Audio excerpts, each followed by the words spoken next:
What you have in your hands is a chronology of those stories, charting 3 years I traveled the country as a TV reporter for a segment on the Americans that aired across the country.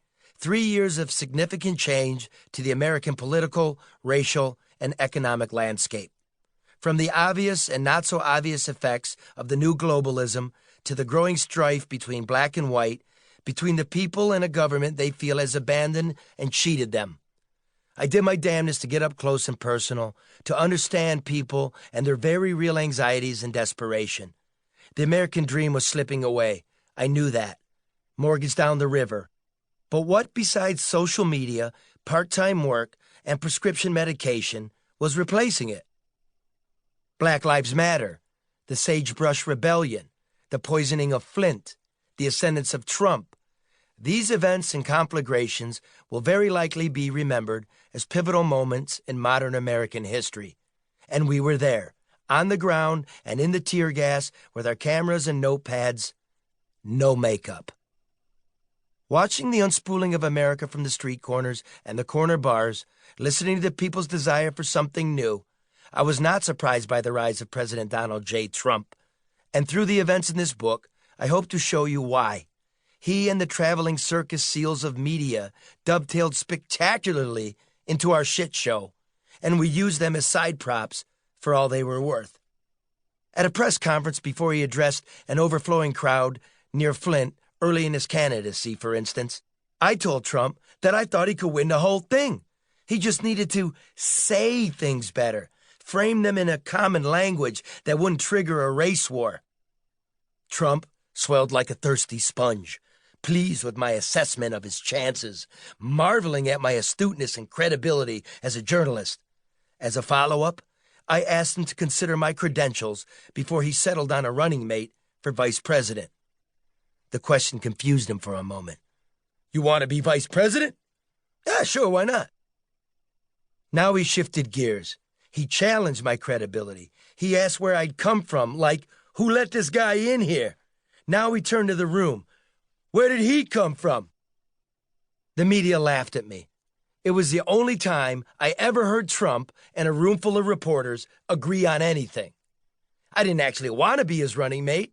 It was meant as performance art, with the presidential candidate serving as a midway sideshow in the American carnival we were broadcasting into your living room. The new journalism of the 21st century, in my mind, required not only literal brains and figurative balls, it also required style and presentation, hyperbole and humor, ostentation and outrage. Above all, it had to be accurate. TV news is quite probably the most superficial form of journalism ever invented. Hunter Thompson characterized it 50 years ago as a long plastic hallway where thieves and pimps run free and good men go to die. I can report with certainty that little has changed but the faces on the screen. These pages are populated with the stories of the men and women of America, and I dedicate this book to them. Cops, Marines, cowboys, Indians, immigrants, factory workers, barbers, pig farmers, housewives, widows, smugglers, pickpockets, politicians, and other thieves, the Latino gardener who mows the lawn of the Grand Dragon of the KKK. They're all here along with those struggling under the burden of debt and underemployment who have been ignored too long and have had to make many unsavory choices just to feed the children. This book is dedicated to all of them, except the Grand Dragon. That man could kiss my ass.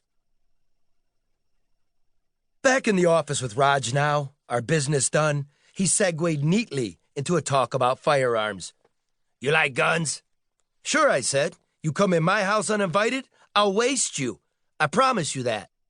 He liked the sentiment. He smiled, showing me his concealed weapons permit, the executives forbidding me from tweeting a photograph of it.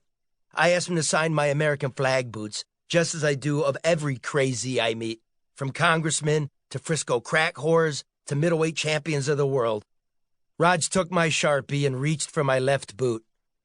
"Sign the right boot, Raj," I instructed him. "The far right. That's it. Yes, sir." With the cap back on the pen, the executives preceded me out the door while Raj veered towards his barren desk. I stopped and tried the door off to the left. It was Roger's personal toilet, and I needed to take a dump. Too much coffee.